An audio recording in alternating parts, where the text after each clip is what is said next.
At the dawn of the 20th century, the world marveled at the ambition of man. Skyscrapers pierced the clouds, and powerful machines moved across land and sea. In this era of progress, a new dream took shape. The largest ship ever built, a testament to human ingenuity. The RMS Titanic, a symbol of luxury and technological prowess, was born from this ambition. The White Star Line, a prominent shipping company, sought to dominate the transatlantic passenger route. Their vision was to create a vessel of unparalleled size and grandeur, a floating palace that would ferry passengers across the Atlantic in unmatched comfort and style. The Titanic, along with its sister ships Olympic and Britannic, was the embodiment of this vision. The construction of the Titanic was a monumental undertaking. Thousands of skilled workers toiled day and night at the Harland and Wolff shipyard in Belfast, Ireland. The ship's enormous hull, divided into 16 watertight compartments, was designed to withstand even the most challenging sea conditions. The Titanic was more than just a ship. It was a floating city. Its lavish interiors rivaled the finest hotels of the time, boasting ornate woodwork, plush carpets and sparkling chandeliers. First-class passengers enjoyed unparalleled luxury, with opulent suites, a swimming pool, a gymnasium, and even a squash court. The ship's amenities were designed to cater to every whim of its wealthy clientele. A grand staircase adorned with intricate carvings and a stained glass dome connected the ship's various decks. Passengers could dine in elegant restaurants, sip cocktails in lavish smoking rooms, and promenade on spacious decks. For the second-class passengers, the Titanic offered a comfortable and respectable journey. While not as opulent as the first-class accommodations, their cabins were well appointed and spacious. They had access to their own dining rooms, libraries, and outdoor promenade spaces. Even the third-class passengers, travelling in the most basic accommodations, enjoyed a level of comfort and amenities that surpassed other ships of the time. They had access to simple but hearty meals, communal areas for socialising, and open-air decks for fresh air and exercise. The Titanic aimed to provide a dignified experience for all who sailed on board. On April 10th, 1912, the Titanic embarked on her maiden voyage from Southampton, England. Excitement filled the air as the massive ship set sail amidst the cheers of onlookers. On board were over 2,200 souls, a diverse mix of passengers and crew. Among the first-class passengers were some of the wealthiest figures of the time. The Titanic's next port of call was Queenstown, now known as Cove, in Ireland. As the ship steamed westwards, the mood on board remained optimistic. As the Titanic steamed westward, the weather remained calm, with clear skies and a gentle breeze. The ship's wireless operators received several ice warnings, but these messages did not raise significant alarm. Captain Edward Smith continued on the ship's course, confident in its speed and maneuverability. Iceberg, right ahead. However, the Titanic, with its immense size and momentum, was slow to respond. Narrator. On the bridge, First Officer Murdoch, in command of the ship, reacted swiftly to the lookout's warning. He ordered the engine room to reverse the engines and the helm to be turned hard to starboard, attempting to steer the massive ship away from the looming iceberg.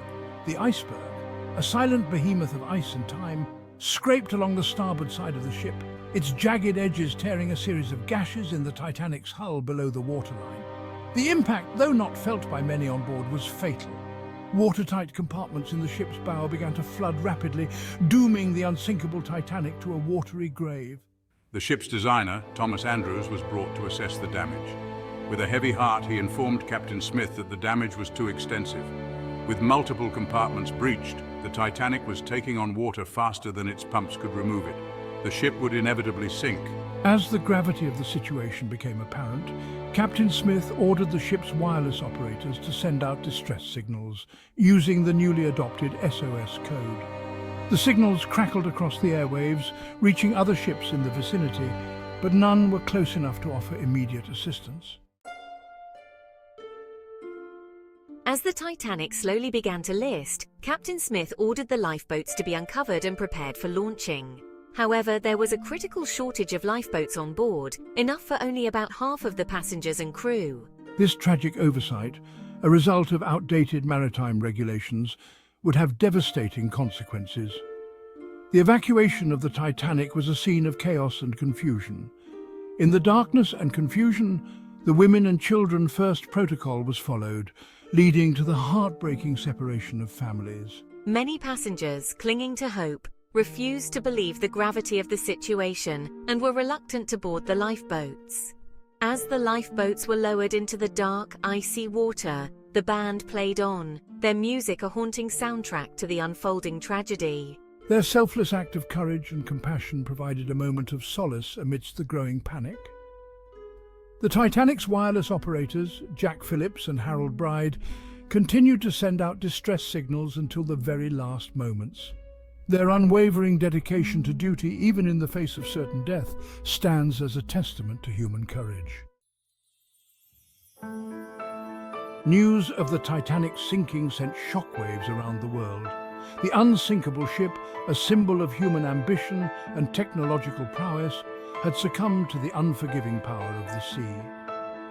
The disaster claimed the lives of over 1,500 people, a tragic loss that left an enduring scar on the collective memory of humankind. The RMS Carpathia, a Cunard Line steamship, responded to the Titanic's distress calls and arrived on the scene hours after the sinking. The Carpathia's crew worked tirelessly to pull survivors from the lifeboats, offering blankets, food and words of comfort to those who had endured the unimaginable. The sinking of the Titanic sparked outrage and demands for accountability. The tragedy exposed glaring flaws in maritime safety regulations, including the lack of sufficient lifeboats and the inadequate communication protocols for ice warnings. International inquiries and investigations followed, leading to significant reforms in maritime safety standards. The International Convention for the Safety of Life at Sea, SOLAS, was established in 1914, mandating that ships carry enough lifeboats for all passengers and crew, conduct regular lifeboat drills, and maintain a 24-hour radio watch. The International Ice Patrol was also formed to monitor iceberg activity in the North Atlantic and warn ships of potential danger. For decades, the Titanic lay undisturbed on the ocean floor, a silent tomb shrouded in darkness and mystery. However, the enduring fascination with the ship and its tragic fate never waned. Numerous expeditions were launched to locate the wreck, but it was not until 1985, over 70 years after the sinking, that the Titanic was finally found.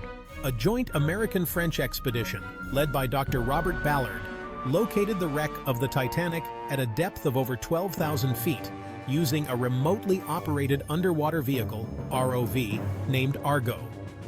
The discovery of the Titanic's resting place captivated the world, providing a tangible link to the past and reigniting public interest in the ship's story.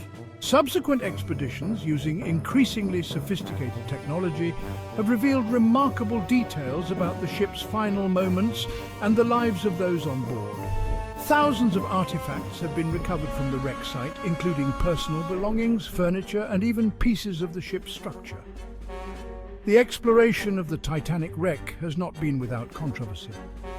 Some argue that the site should be left undisturbed as a mark of respect for those who perished.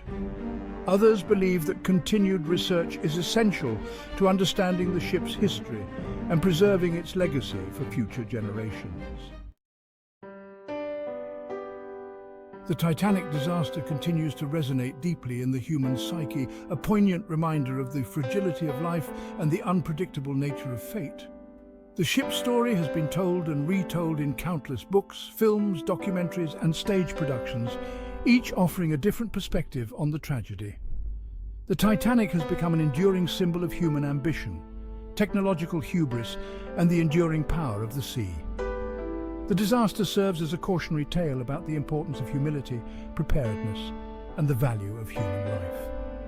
The Titanic's story continues to fascinate and intrigue people around the world. Museums and exhibitions dedicated to the ship draw millions of visitors each year, showcasing artifacts from the wreck and sharing the stories of the passengers and crew. The enduring legacy of the Titanic lies not only in the tragedy itself, but also in the lessons learned and the advancements in maritime safety that followed. The Titanic's story is a testament to the enduring power of the human spirit, both in its capacity for innovation and its resilience in the face of adversity.